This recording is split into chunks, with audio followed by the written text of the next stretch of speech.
Quand Alexandra m'a proposé de vous parler de climat, elle m'a donné la mission d'être inspirant. Alors, à 8h30 un vendredi matin, c'est pas facile. Et j'ai réfléchi, je me suis dit, qu'est-ce que je vais pouvoir raconter ? J'ai commencé à faire des histoires, à imaginer des intrigues, de l'aventure, et puis je me suis dit, je vais juste vous dire la vérité en fait. Et je vais vous parler d'un projet qui s'appelle Climate Heroes, donc, que j'ai fondé il y a pratiquement 5 ans maintenant, qui traite du changement climatique.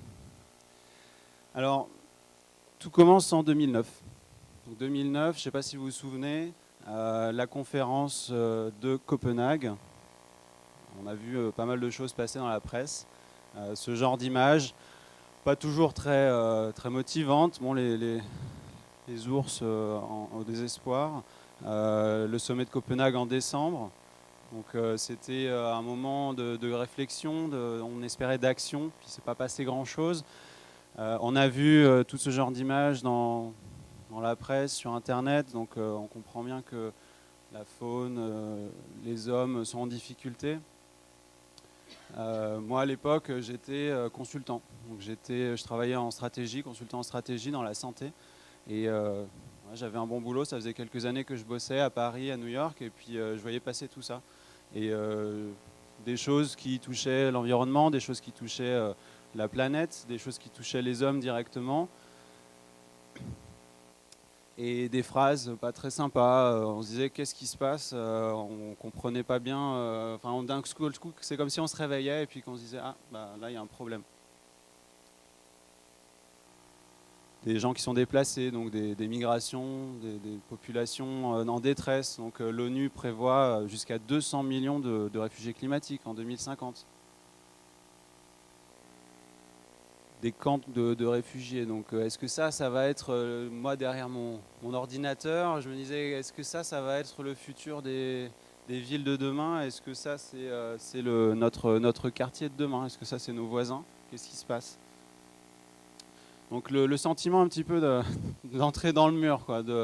J'avais fait tout ce qu'il fallait, c'était cool, j'avais fait des grandes études, je suis diplômé de Centrale, de Columbia, de Cambridge, j'avais un super boulot, j'étais sur une voie toute tracée, et puis finalement l'impression de ne pas aller beaucoup plus loin, et de voir toutes ces choses qui se passent autour de nous. Donc 2010, bon, je démissionne, je deviens photographe. Donc je travaille maintenant en tant que photographe de publicité également avec des agences de publicité, mais donc ça s'est pas fait du jour au lendemain, mais il a fallu refaire tout depuis le départ, tout ça pour lancer un projet, pour avoir les clés, pour pouvoir aller documenter ce qui se passe. Et je me dis allez, je pars en Indonésie et puis je vais documenter la déforestation. Mais là il y a un petit problème. Quand on arrive en Indonésie, bon, bah, c'est un peu ce qu'on voit. Alors, bon, l'image est un petit peu foncée sur l'écran peut-être, mais on arrive et puis des collines complètement rasées, pas d'arbres, complètement pelées. Là, tout a été coupé par les entreprises papetières. Des collines tondues, des magnifiques paysages, mais complètement dénaturés. Et puis, photographe professionnel, photographe sur le terrain. Je contacte des guides, des fixeurs comme on appelle, donc des personnes qui peuvent nous mettre en contact avec des gens à photographier, pour pouvoir raconter des histoires bien précises. Donc c'est un peu eux qui sont le point de relais sur le terrain, qui nous empêche aussi d'avoir des soucis, d'aller dans les endroits où il ne faut pas mettre les pieds, de rester hors de danger. Simplement la personne à qui je parle me dit, donc une fixeur de France 24, il était allé l'année d'avant et elle me dit bon, on s'est fait capturer par la mafia du papier et puis ça a été physiologiquement très éprouvant. Bon. Donc c'est peut-être pas une bonne idée, je suis tout seul, j'ai pas une télé derrière moi avec une équipe de production qui sait où je suis. Je vais peut-être pas aller chercher les embrouilles comme ça. Et finalement, en creusant un petit peu à Sumatra, je rencontre ce monsieur et ses amis, donc, sont d'anciens bûcherons illégaux. C'est-à-dire que tous les jours, ils prenaient leur tronçonneuse, ils étaient une vingtaine, ils coupaient les arbres, ils envoyaient 3 camions, 3 semi-remorques d'arbres tous les jours à Bandar Lampung, la capitale de la province. Jusqu'au moment où, évidemment, ils se sont fait arrêter par la police, parce qu'elle n'est pas complètement corrompue partout non plus. Il y avait des relations peu claires avec la police locale, mais ils se sont arrêtés et puis ils sont mis en prison. Et puis là, ils se rendent compte de ce qu'ils font, et puis là, ils se disent en fait, c'est peut-être pas une bonne idée, mais en fait, j'ai envie de changer aussi ma vie, j'ai envie de faire des choses positives. Et donc, ces personnes, Sriadi qu'on a vu, Amir, Parioto, ce sont des secrétaires de village, ce sont d'anciens bûcherons illégaux, ce sont des gens qui maintenant protègent leur forêt, font pousser leur café, leurs fruits. Ils protègent la forêt, ça leur permet de développer aussi leur quotidien, d'avoir accès à de l'électricité, de ne plus être rackettés par la police. Enfin, en tout cas, c'est bien pour eux, mais aussi ils se sont rendus compte que ça protégeait la forêt autour d'eux, qu'il y avait moins d'incendies, que finalement leur bien-être et le bien-être de l'environnement étaient liés. Et la déforestation étant vraiment une part importante d'émissions à gaz à effet de serre, finalement, ils aident aussi autour d'eux à faire passer ce message et puis à faire que les gens arrêtent de couper la forêt, quoi. C'est là que le projet prend forme, Climate Heroes. Des personnes, des citoyens, des hommes, des femmes qui ont commencé à agir pour leur bien-être, mais aussi pour le bien-être de leur environnement, de la planète, qui n'étaient pas forcément obligés. Alors là, on a vu qu'ils ont une histoire un petit peu chaoteuse, mais c'est pas toujours le cas. Et c'est vrai que c'est des personnes qui ont le pouvoir de nous inspirer aussi, de raconter leur propre histoire, et puis de nous aider à trouver des idées pour agir. Alors, on fait des portraits photos, des portraits vidéo de citoyens, de scientifiques, de personnes engagées, d'entrepreneurs, donc des gens qui ont des innovations également. Donc c'est un peu toutes ces histoires qui vont permettre, quand on les juxtapose, de se dire voilà, j'ai une idée aussi, j'ai vu que dans le monde entier, il y avait des gens qui ont commencé à agir. Moi, je ne savais pas par où commencer. Je vais trouver de l'inspiration dans ces histoires humaines. Donc c'est là le but du projet. Vraiment avec les objectifs d'augmenter la prise de conscience du public, de pouvoir proposer des choses beaucoup plus positives. On a vu qu'il y avait beaucoup de catastrophes. Elles sont très bien documentées déjà. Donc là, le choix, ça a été de pas encore raconter, ajouter à cette déprime ambiante un petit peu, mais de pouvoir montrer des actions positives avec des vraies solutions. L'idée de pouvoir offrir une nouvelle vision, alors vulgarisée au public, donc être abordable avec des histoires réelles de la photographie, des choses qu'on peut s'approprier assez rapidement. Des exemples, donc, comme on l'a dit, de personnes, de citoyens, mais aussi de professionnels, de scientifiques qui essayent de comprendre ce qui se passe. Et puis, le but ultime, c'est vraiment d'inspirer le changement, d'arriver à faire que plus d'entre nous commencent à agir. Alors, comment on fait ça ? Évidemment, la photo, la vidéo, moi c'est mon point d'entrée, c'est ça qui m'a lancé sur ce projet. C'est pour ça aussi que je suis devenu photographe professionnel, que j'ai voulu avoir ce moyen d'expression, ce moyen de communiquer les histoires, la force des images, mais aussi la force des histoires personnelles. Après, par contre, comme je suis ingénieur, quand même, je veux quand même qu'il y ait de la science derrière tout ça. Je veux qu'il y ait du contenu, de la matière, je veux qu'on explique ce qui se passe et puis que quand on ressort de là, on se dise « Ah, j'ai appris aussi quelque chose ». C'est pas juste regarder une belle photo ou écouter quelqu'un qui parle de sa vie pendant 5 minutes, mais aussi savoir en pratique qu'est-ce qu'on fait et comment on peut agir. Alors du coup, j'ai recruté d'autres personnes sur le projet et puis petit à petit l'équipe s'est étoffée. Donc là, vous pouvez voir qu'on est quand même plus d'une dizaine de photographes, de journalistes dans le monde entier. On raconte ces histoires et puis on écrit aussi des textes pour expliquer comment ces personnes agissent déjà. Et je suis d'ailleurs très content d'avoir hier pu ajouter une nouvelle personne à Oslo en Norvège ici pour aussi avoir des photographes encore dans plus de pays, puisque c'est vrai que identifier ces personnes, c'est pas facile. On veut pas aller juste voir les grands noms qui sont listés par Time Magazine tous les ans. Et puis c'est super, ils ont déjà leur moment de gloire si on veut, et puis ils font des choses importantes. Mais il faut aussi arriver à parler des personnes sur le terrain, des citoyens qui, eux, ont fait des choses pour eux-mêmes et qui aussi ont des choses importantes à dire.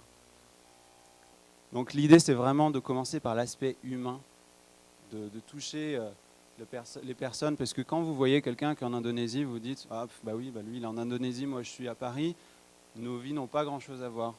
Et au final, quand cette personne vous raconte pourquoi ils ont commencé à agir, et puis pourquoi dans leur maison, leur noyau familial, ça a été important, là, oui, là, ça peut toucher tout le monde, en fait. Le message devient universel à ce moment-là. Et je voudrais citer rapidement James Natchway, donc un grand monsieur du photojournalisme, qui disait, voilà, en parlant de son travail à Time, mais je pense qu'on partage tous cette fibre-là, de dire que notre travail est vraiment dirigé vers les instincts, les meilleurs instincts de nos lecteurs. Donc il part de générosité, de compassion, le sens du bien et du mal, l'identification avec les autres au niveau humain. Donc là, c'est vraiment ça le but, mais quelle que soit la nationalité. Donc, je voudrais vous présenter Boun Salut, qui est un moine au Cambodge, qui bénit les arbres de sa forêt. Donc, au-delà de sa toge orange safran, avec ses autres frères, il protège la forêt de ce genre de choses, donc de personnes qui font des brûlis pour arriver à ensuite couper les arbres et puis installer, soit juste vendre les arbres, soit installer des pâturages ou des choses comme ça. Mais lui, son message, ça a été de dire, si on protège notre environnement, on a des ressources locales, on peut avoir de quoi manger, les maladies se répandent moins vite. Il a vraiment toute cette approche. Et alors quand il dit que... D'ailleurs, je vais peut-être vous mettre rapidement une petite vidéo où il se présente pour que vous ayez son témoignage directement.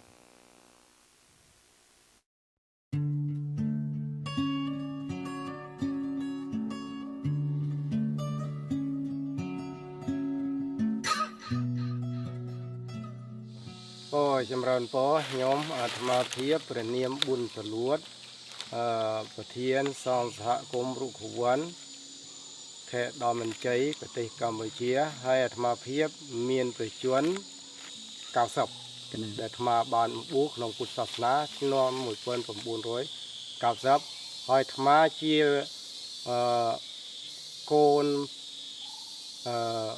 ប្រជាជននៅកសិករនៅក្នុងខេត្តដំណជ័យនេះយើងដែលអាត្មាបានសិក្សាដោយអាត្មាខាងពធឿថាអនត្តាបំរែបំរួលអាកាសធាតុគឺពេលព្រៃឈើធនធានធម្មជាតិមានច្រើនធនធានធម្មជាតិខ្លាយទៅបាត់បង់អស់បែបម៉េចដើម្បីនឹងទប់ការពារនៅបំរែបំរួលអាកាសធាតុអាត្មាថាបើចង់ការពារបំរែបំរួលអាកាសធាតុនោះបានมันមានអីច្រើនទេដល់យើងចូលរួមមានអីទី1យើងកាត់បន្ថយយកជាតិរ៉េដែលជាតិរ៉េនៅលើហើយយើងប្រើដោយបច្ចេកទេសទំនើបđểធ្វើអីយើងកែច្នៃពីស្លឹកឈើមួយជាអ្វីដែលយើងប្រើប្រាស់បានវាស្រួលហើយយើងចូលរួមនឹងគ្នាដាំដើមឈើឡើងវិញប្រទេសដែលមានដើមឈើហើយទៅថែរក្សាទុកមានតែដើមនិយាយដោយសង្ខេបគឺកត្តាមនុស្សគឺកត្តាមនុស្សបំផ្លាញអ្វីបានទាំងអស់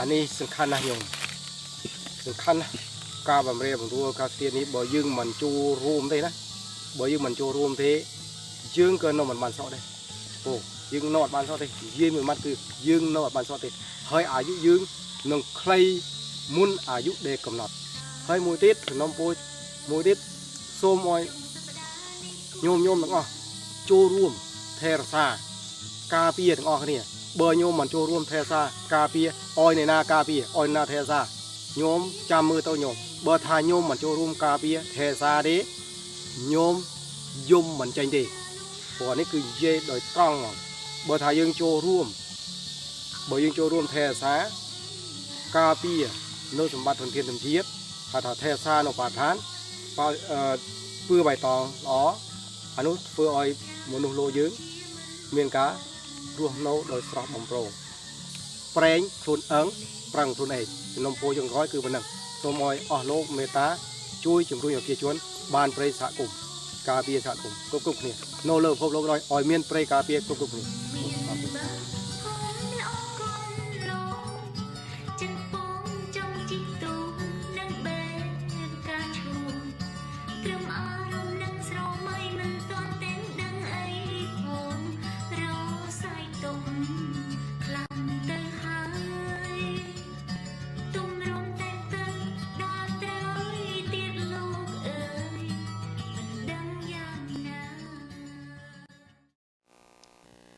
Donc voilà l'histoire de Boun Salut en très condensé, parce que on a des vidéos qui sont un peu plus longues que ça, où il raconte vraiment comment il a commencé à agir, mais je voulais pas vous assommer de contenu, mais en tout cas, on a pas que des gens qui travaillent autour de la forêt, il y a des gens qui travaillent en Himalaya, qui arrivent à maintenir des réserves d'eau à cause de la fonte des glaciers. Il y a de gros problèmes aussi autour de ça. Donc les agriculteurs n'arrivent plus à avoir assez d'eau toute l'année.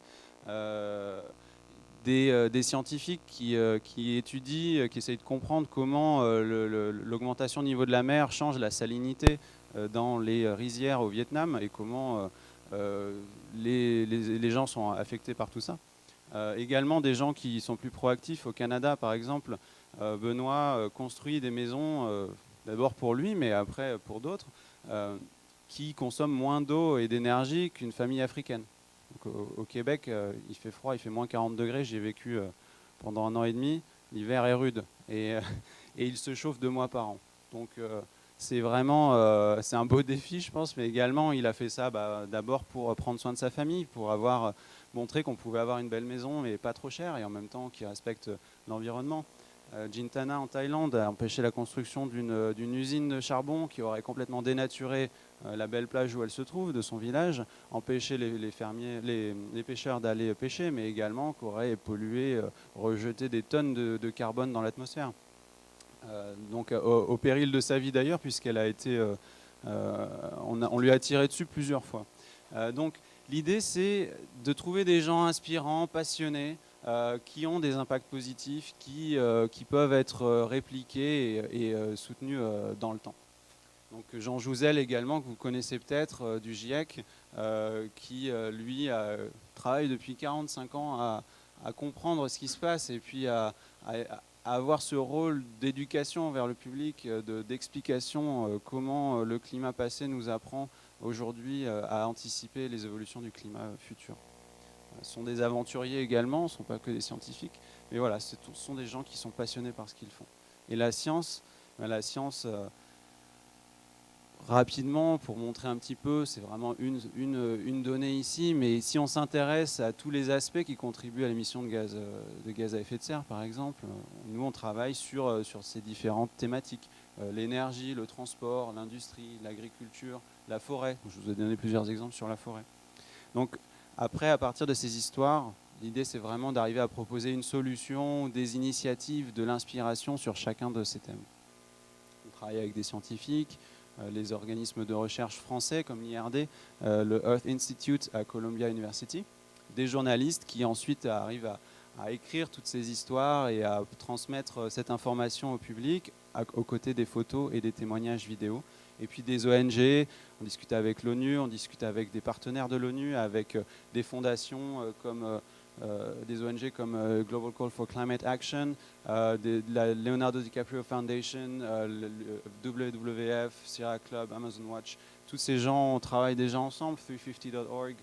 Donc c'est vraiment, il y a un mouvement vraiment important qui se passe autour du climat. Donc c'est vraiment vous, moi, tout le monde. On peut vraiment faire ensemble, avoir des actes conscients et positifs On a sur notre site également une carte, puisque c'est important d'impliquer tout le monde, où n'importe qui peut venir poster l'histoire d'un héros, de quelqu'un qu'il connaît. Donc une carte interactive, et vous voyez, on a déjà eu pas mal de soumissions d'un peu partout.